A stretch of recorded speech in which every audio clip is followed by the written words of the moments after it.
সুপ্রিয় দর্শকবৃন্দ, আসসালামু আলাইকুম রহমতুল্লাহি ওয়া বারাকাতুহু। প্রীতি ও শুভেচ্ছা নেবেন। ঢাকা টাইমসে একটি প্রতিবেদন প্রকাশিত হয়েছে। প্রতিবেদনটি চাঞ্চল্যকর, এজন্যই বলছি। বাংলাদেশের নির্বাচনী ইতিহাসে 2018 সালের ভোট সবচাইতে কলঙ্কিত ভোট। কেননা দেশের নাগরিকদেরকে অন্ধকারে রেখে রাতের আঁধারে তৎকালীন প্রধানমন্ত্রী শেখ হাসিনার নির্দেশে এবং আরও প্রশাসন যন্ত্রের সরাসরি সম্পৃক্ততায় যে ভোটটি হয়েছিল, সেই ভোটের পরের দিন সিইসি নুরুল হুদা তার অফিসে হু হু করে কেঁদে উঠেছিলেন।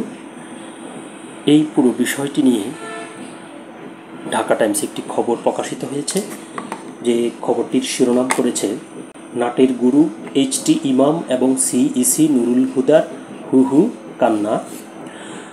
প্রতিবেদনটির বিস্তারিত বলা হয়েছে, বিগত আওয়ামী লীগ সরকারের প্রধানমন্ত্রীর উপদেষ্টা এইচটি ইমাম তখন দুর্দণ্ড প্রতাপশালী। 2018 সালের জাতীয় সংসদ নির্বাচনে তাকে আওয়ামী লীগের নির্বাচন পরিচালনা কমিটির চেয়ারম্যান করেন শেখ হাসিনা। সেবার দিনের ভোট আগের রাতে করার নাটের গুরু ছিলেন এই এইচটি ইমাম। নির্বাচনের ফলাফল ঘোষণার পর হতভম্ব ও মুষড়ে পড়েছিলেন তখনকার প্রধান নির্বাচন commissioner CEC KM Nurul Huda.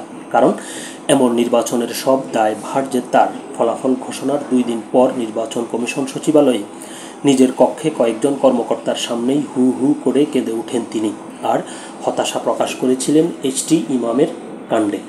HT ইমামের পুরো নাম হোসেন তৌফিক ইমাম। মুক্তিযুদ্ধের সময় প্রবাসী সরকারের প্রশাসনে ছিলেন উপসচিব।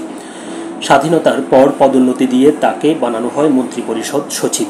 75-এর 15ই আগস্ট পরবর্তী খন্দকার মোশতাক আহমেদের সরকারের শপথ পড়ানোর সব আয়োজন করেছিলেন এইচটি ইমাম। পরবর্তীতে জিয়াউর রহমানের শাসনামলে অপেক্ষাকৃত কম গুরুত্বপূর্ণ দায়িত্ব দেওয়া হয় তাকে। এরশাদ সরকারের শাসনামলে এক পর্যায়ে আবার গুরুত্বপূর্ণ মন্ত্রণালয়ের দায়িত্ব পান। স্বাভাবিকভাবেই চাকরি থেকে অবসর নেন ইমাম।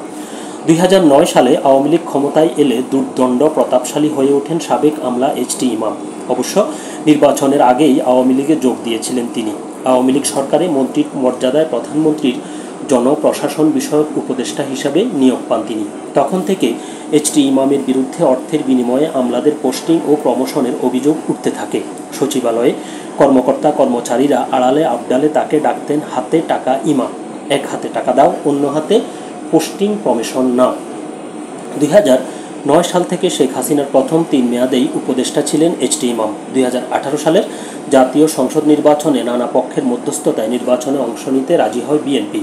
প্রধানমন্ত্রী শেখ হাসিনা সেবার তাদের সুষ্ঠু ও নিরপেক্ষ নির্বাচনের নিশ্চয়তাও দিয়েছিলেন। বিপুল উৎসাহ উদ্দীপনায় শুরু হয় সবগুলো দলের নির্বাচনী কার্যক্রম। আওয়ামী লীগের নির্বাচন পরিচালনা কমিটিতে শেখ হাসিনার সাথে চেয়ারম্যানের দায়িত্ব পান এইচটি ইমাম। প্রধান নির্বাচন কমিশনার হিসেবে তখন দায়িত্ব পালন করছিলেন KM নুরুল হুদা।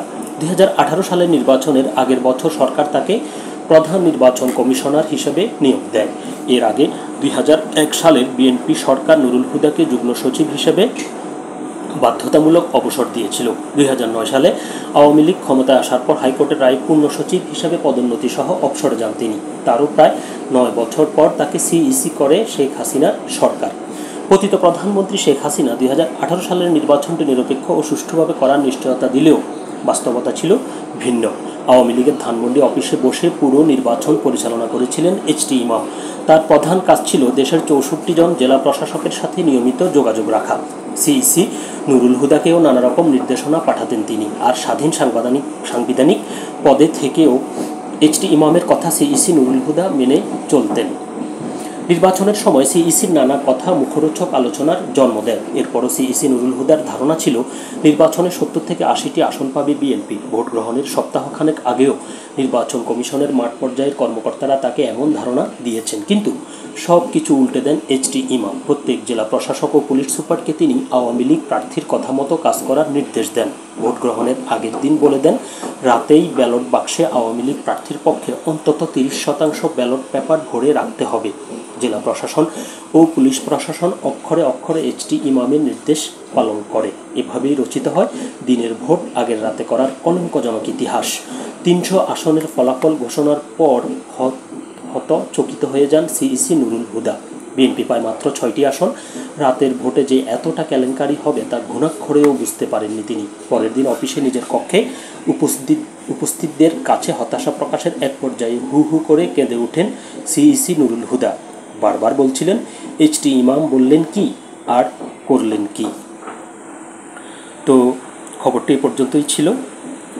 অবশ্যই যে এইচটি ইমাম এবং নুরুল হুদা এই দুজনকে তাদের যে অপকৃতকর্ম এই অপকৃতকর্মের জন্য তাদেরকে জাতি ঘৃণা ভরে প্রত্যাখ্যান করবে এবং এই ধরনের অপদার্থ ব্যক্তিদেরকে দ্রুত আইনের আওতায় এনে এদের কঠোর শাস্তি দাবি করছি। সবাই ভালো থাকবেন, সুস্থ থাকবেন। আল্লাহ হাফেজ।